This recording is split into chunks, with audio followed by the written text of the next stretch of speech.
C'est parti. Salut à tous et bienvenue dans ce nouveau cours, dans cette nouvelle playlist purement mathématique, mais pas que mathématique. Alors, c'est le cours de probabilité et langage C. Ce cours est présenté par moi, Fanon Cité, votre mathématicien informaticien. Alors, je vais faire en sorte que cette vidéo ne traîne pas, parce que cette vidéo est un peu introductive. Alors, qu'allons-nous apprendre dans ce cours? Ce cours est subdivisé en 10 chapitres. Chaque chapitre représenterait une vidéo, va représenter une vidéo. Dans le chapitre 1, nous allons voir l'introduction de la probabilité. On va définir la probabilité, on va voir les types de probabilité, et on va voir les notions fondamentales de probabilité. D'ailleurs, le premier chapitre, on va le voir dans cette vidéo. Je vous demande de rester jusqu'à la fin. Dans le chapitre 2, nous allons calculer les probabilités. On va voir les probabilités d'événements simples, les probabilités d'événements composés et les probabilités conditionnelles. Dans le chapitre 3, nous parlerons des variables aléatoires.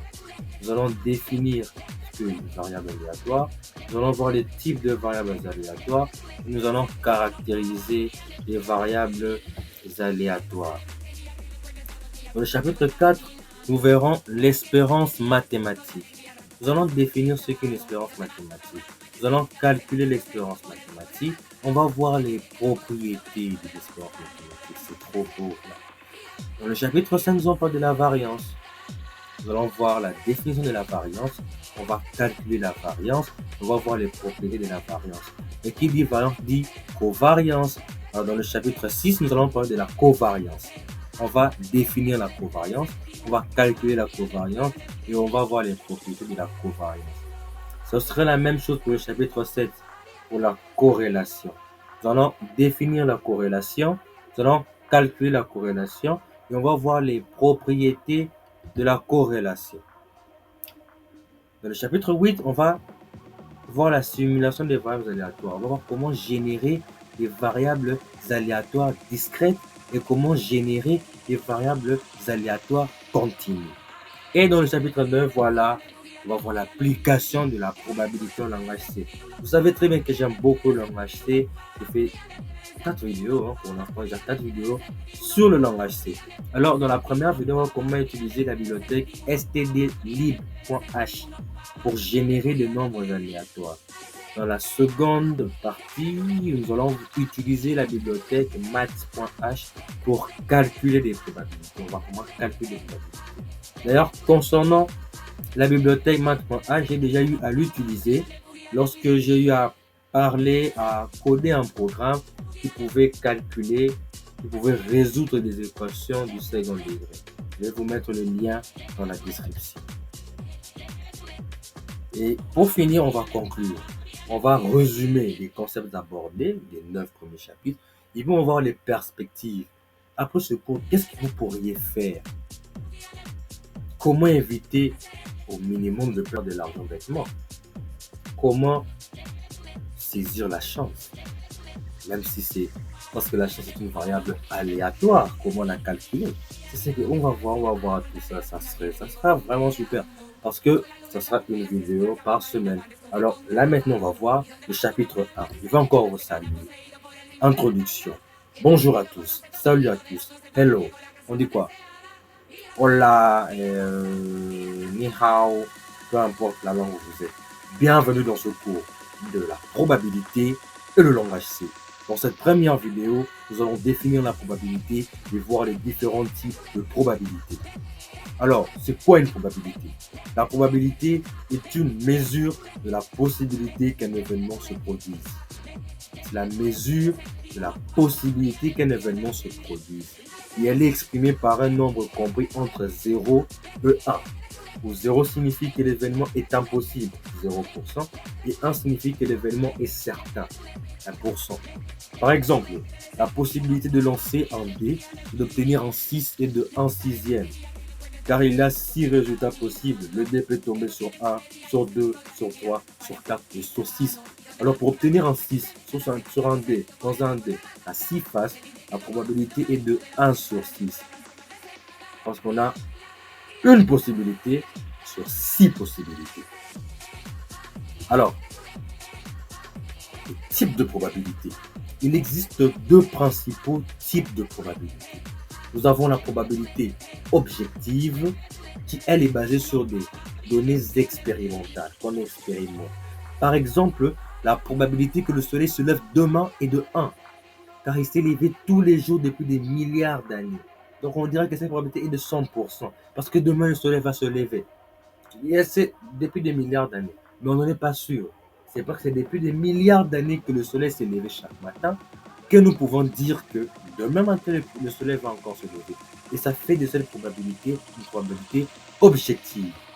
Ensuite, nous avons la probabilité subjective. Elle est basée sur un jugement personnel. Par exemple, la probabilité que votre équipe de football gagne le match est de 50% selon votre opinion. Actuellement, pendant que je fais cette vidéo, il y a la RDC qui joue contre le Soudan. Quelle est la probabilité que la RDC gagne ce match? On le verra à la fin du match. Je n'ai aucune opinion là-dessus. Alors, les notions fondamentales de probabilité. Voici quelques notions fondamentales de probabilité qui seront utiles tout au long de ce cours. L'événement certain est un événement qui se produira toujours. L'événement impossible est un événement qui ne se produira jamais. Toujours le cas du soleil, jamais. Par exemple, imaginons donner un événement que la lune se... Parce que là, actuellement, il est 18h chez moi, il y a la lune. L'événement que la lune se lève demain matin et que le soleil se lève demain soir. Ce serait un événement, ce serait des événements impossibles.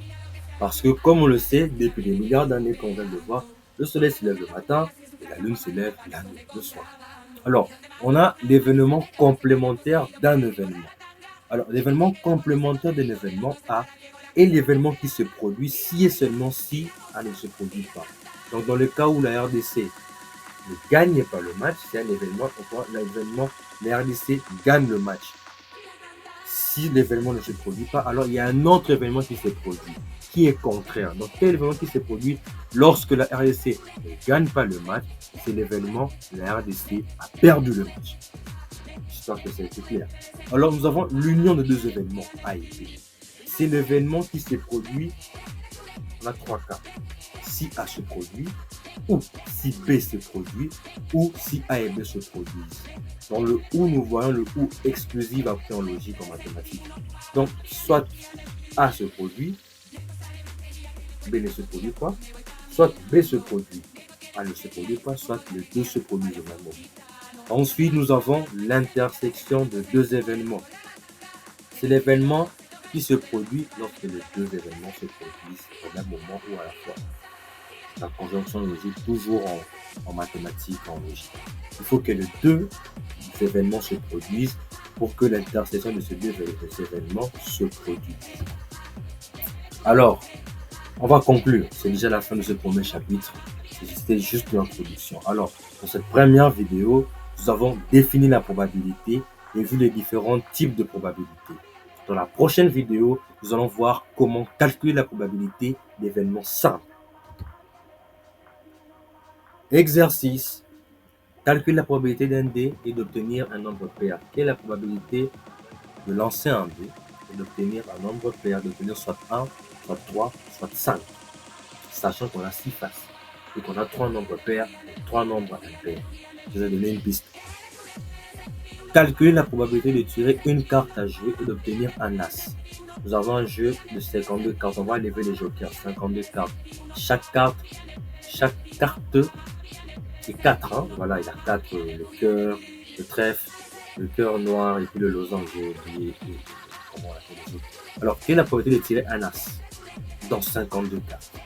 Et puis, nous allons calculer la probabilité de lancer 2 dés et d'obtenir un double 6. C'est là qu'on parle de l'union et l'intersection. On va faire l'union ici. On a 2 dés et quelle est la probabilité d'obtenir un double 6. C'est fini pour cette vidéo. Merci pour votre attention. N'hésitez pas à laisser un commentaire pour toutes vos questions. Et d'ailleurs, pour cet exercice, mettez l'exercice en commentaire et je vais épingler, je vais parler de ceux qui ont réussi à cet exercice dans ma prochaine vidéo. C'était Fanan CT pour votre cours de probabilité et langage C.